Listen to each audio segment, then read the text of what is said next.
Big changes are coming for Americans traveling to Europe, and if you don't know about these new border rules, your next trip could be delayed or you might even be denied entry. Starting from October 2025, the EU's new digital border system is the biggest change hitting European travel for decades. So listen up, because it's definitely going to cause delays and confusion if you're not prepared.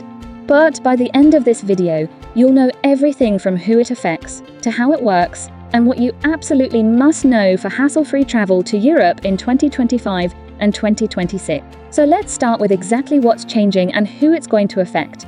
Well, starting on October 12, 2025, the EU is rolling out its brand new automated digital border system. It's called the Entry-Exit System, or EES, and it's going to replace that old-school passport stamp. It will affect all US and non-EU passport holders entering the European Union for stays of up to 90 days. On your first trip, you'll register at the border by scanning your passport and having your fingerprints and a photo taken. This means that instead of a border officer flipping through your passport, biometric scanners will track your entry and exit automatically. Space-age facial recognition and fingerprint scans will replace traditional passport checks. Now here's where it gets interesting. This system will track every single entry and exit. That means no more confusion about how long you've stayed in Europe. The system knows exactly when you entered and when you left. And for those of you wondering about overstaying your visa, well, they're going to be pretty much impossible to get away with from now on. So where exactly will this be rolled out? And when should you expect to see it? The EES will be a requirement when entering any of the Schengen area countries. This includes all 25 EU member states, plus Iceland, Liechtenstein, Norway and Switzerland. So basically, almost all of mainland Europe, with the exceptions of Ireland and Cyprus.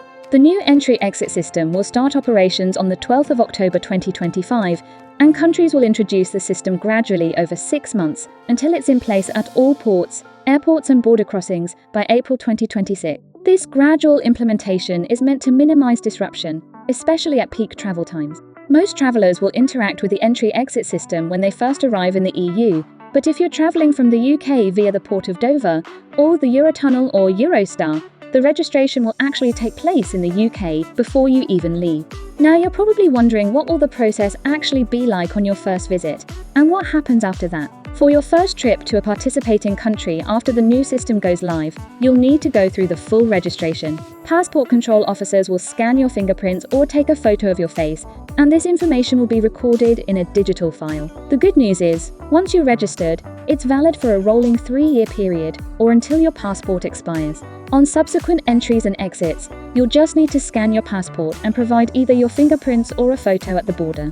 One question I've heard a lot is whether you can register for this in advance to avoid long queues. And unfortunately, there's currently no widely available system to pre-register your biometrics from home or at an airport kiosk before your trip. This may change in the future, but for now, my personal advice is to be prepared to arrive a little earlier than usual for your first trip after October 2025 to give yourself plenty of time. So what are the expected benefits of the new system? Well, the EU says it's all about making things better in the long run, making border checks faster by replacing manual passport stamps with a digital system, and should help everyone spend less time in queues. One of its most important purposes is to track people who enter the Schengen area with a passport, but then overstay their 90-day limit. This system will make it virtually impossible for someone to legally enter and then illegally remain in the EU. Importantly though, it's not designed to stop people who cross borders illegally outside of an official checkpoint. What if you have more than one passport, or you're a legal resident in an EU country? This is a really important point. The EES rules only apply to non-EU citizens traveling for a short stay. So if you hold an EU passport, or if you have a residence permit for a Schengen area country, this new system will not apply to you. You can continue to use your EU passport or resident card to cross borders as you normally would. And finally, I know many people have been asking, what does it mean for our data and personal freedom to have fingerprints and photos recorded by a government agency? It's a really valid question. While the EU maintains the data is being collected purely for security reasons and to help authorities track overstayers and combat serious crime, the fact is this new system fundamentally changes the information authorities have about us. And after all, other countries like Japan and the United States already do this. So I'm really curious to hear from you. Are you concerned by the idea of giving your biometric data at the border, or do you think it's a fair trade-off for faster travel? Let me know your thoughts in the comments below. You can also check out the official EU entry-exit system website for more information and updates. Now, if you're planning on heading to the UK, then there's even more you need to know about. Since the UK left the European Union, it introduced its own system from the beginning of January 2025, called the Electronic Travel Authorisation, or ETA. If you're from countries like the United States, Canada, or Australia, you'll need to get this authorization before you even think about boarding your flight to the UK. It costs £16 per person and is valid for 2 years. You'll need to apply using a mobile app, and it's not just a formality.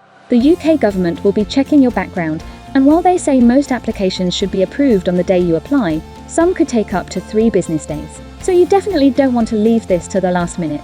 Once you get your ETA though, it's valid for multiple entries over 2 years, and you can stay for up to 6 months each time you visit, which is pretty generous. It also links digitally to your passport, so when you're at the airport check-in, the airline staff can instantly verify if your ETA is valid. This means less hassle at the border and hopefully shorter queues at immigration. But there's more. Along with the EES comes the European Travel Information and Authorisation System, or ETIAS for short. It's a new security measure being implemented by the European Union for all travellers coming from any of the 60 currently visa-exempt countries, including the USA, Canada, and even visitors from the UK. Now, according to the official EU website, the ETIAS is expected to start 6 months after the rollout of the EES is completed, so around October 2026. So what is it exactly? ETIAS is a mandatory pre-travel screening process that aims to enhance border security, making entry into Europe smoother and more secure by knowing about who's coming to the European Schengen area before they even arrive. And it's very similar to the ESTA scheme in the United States or Canada's Electronic Travel Authorisation scheme. You'll need to apply online before your trip, and you'll need to provide some basic personal information like your passport details, name, citizenship info, and some other security info like your planned destination. It'll cost you €7, but it's free if you're under 18 or over 70. Officially, you should apply at least 96 hours before your trip, but my advice is don't leave this to the last minute. Get it sorted out in advance, because there's bound to be some hiccups when the system is first introduced. The good news, though, is once you get your ETIAS approval, it's valid for 3 years or until your passport expires, whichever comes first. And you can make multiple trips during this time, as long as you don't stay more than 90 days in any 6-month period. You can keep an eye on the EU website for updates. But despite all these changes, Europe is still an incredible place to travel. So if you're interested in discovering Europe's less crowded hidden gems, then you need to watch this video here next. Don't forget to leave me a comment with any questions about the new entry-exit or ETIAS scheme. And if you found this video useful, don't forget to like and subscribe for more travel videos like this. With that said, thanks for watching, and I'll see you on the next video.